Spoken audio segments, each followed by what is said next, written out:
Now he's in the Hall of Fame as a writer. Yeah. So. I'll take a picture. Yeah, so he's in the World Boxing Hall of Fame as a writer and historian. So he wrote for Ring Magazine a lot. He wrote several. So one of his best friends was Young Corbett, and there's a statue at Selden Arena. So when I was a kid, I grew up, and Young Corbett was always at our house. I'd see Young Corbett at Cedar Lanes. They were super tight, really, really good friends. And so in talking to,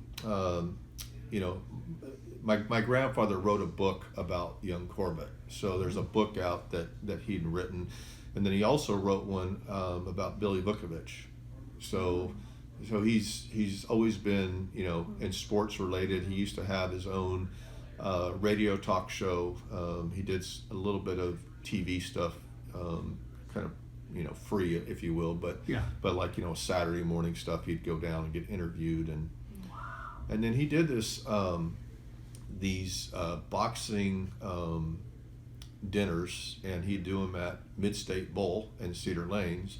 So what he would do is he'd have all these old fighters who were obviously retired, and they would come to the house, and he'd have like a pre-party, and then they would sell tickets, and they would do a dinner, and all the guys would come, and then the public would come and buy tickets and be able to meet and take pictures with these guys. So like Max Baer would be there, and Mushy Callahan, and all these old boxers would be in the house. And as a kid, I'd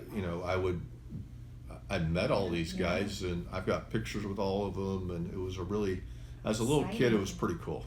I got to tell you, it was really. So by doing those dinners and so when I go to my grandfather's house, and this is obviously pre-computer days, he'd have his typewriter, and he would type, and he would handwrite and type letters to these guys to invite them in.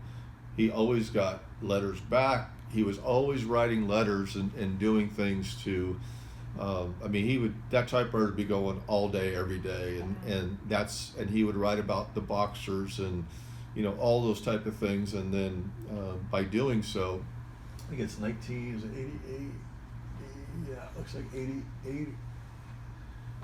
They enshrined him into the World Boxing Hall of Fame as a writer historian.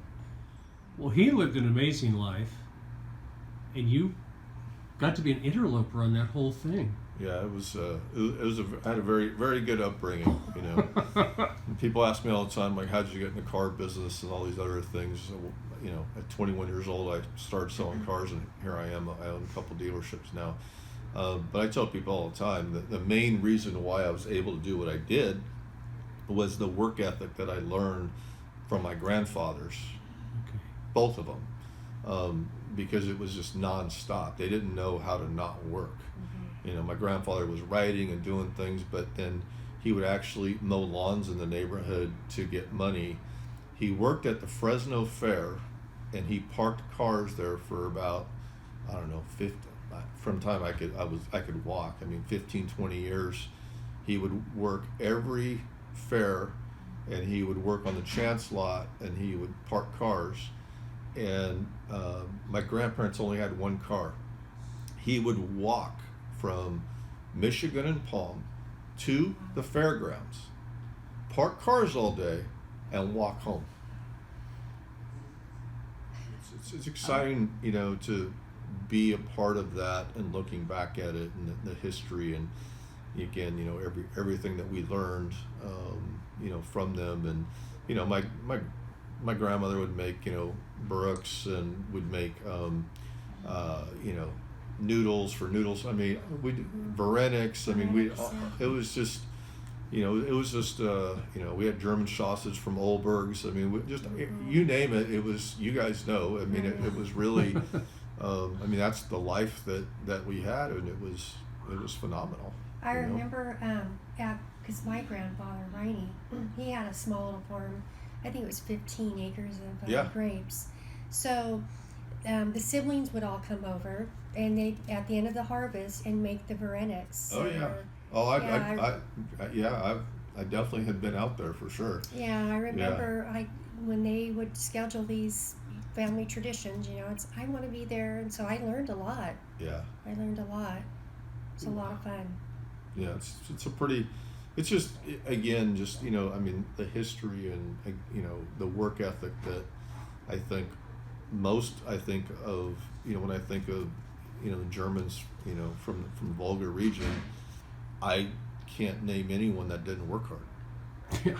Not one. They didn't make it if they didn't have that. I mean, spirit. they did what they needed to do, you know, so, you know, being 3 generations later, and here we are, you know, that what they did to get me set up, you know, means a lot. So, yeah, neat stuff. So where did William Biehl live before he was on Michigan? Did the Lived freeway on move them out? Kirk Street. You were on Kirk. Yeah. Okay. Yeah. Was that in Rushentown? Yeah. So, Yeah.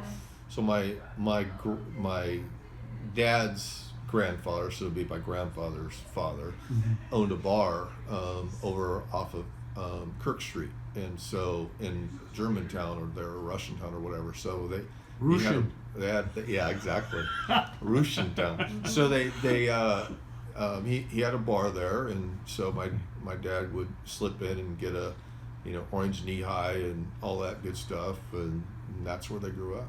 So.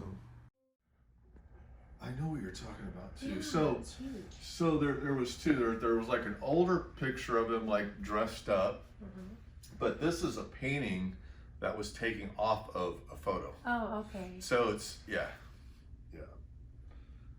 So the funny thing is on this was the you know, my parents are still alive and all that stuff, but this was hanging up in my grandfather's office, and I spent pretty much every weekend with him, and I just, you know, that was like my favorite thing of all time. So I told my dad, I'm like, the only thing I want ever is to someday have that painting. So probably 5 years ago, he comes in and says, here you go.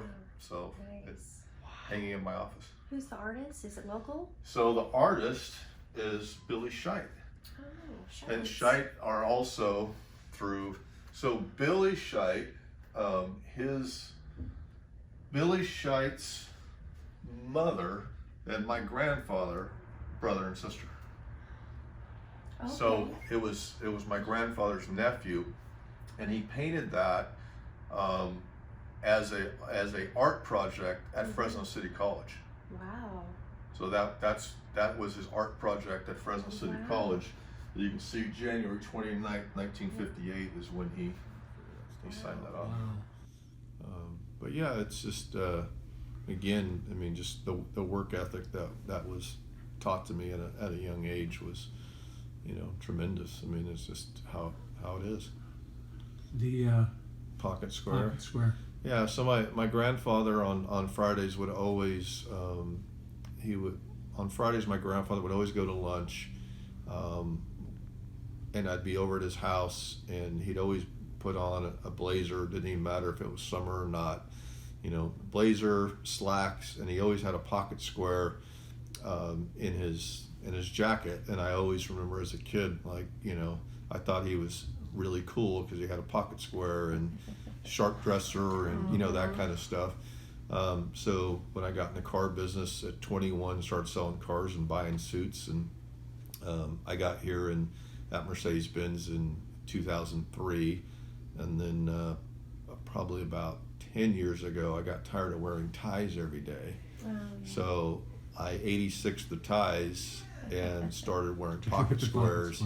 And then now it's just kind of become my thing. I wear a pocket square every day, and I tell people it's, you know, kind of to, not only for style, but to honor my grandfather and that type of thing. And everyone always asks me about this painting when they come in my office, and I tell people all the time, I'm like, you know, obviously I love the painting, but it has, you know, some meanings as well. You know, and it tells me, you know, how hard, just because of what it is, it tells me how hard people fought for me to be where I'm at. So I need to make sure that I continue that fight to make sure that we take care of people, both my family and employees and things like that. So.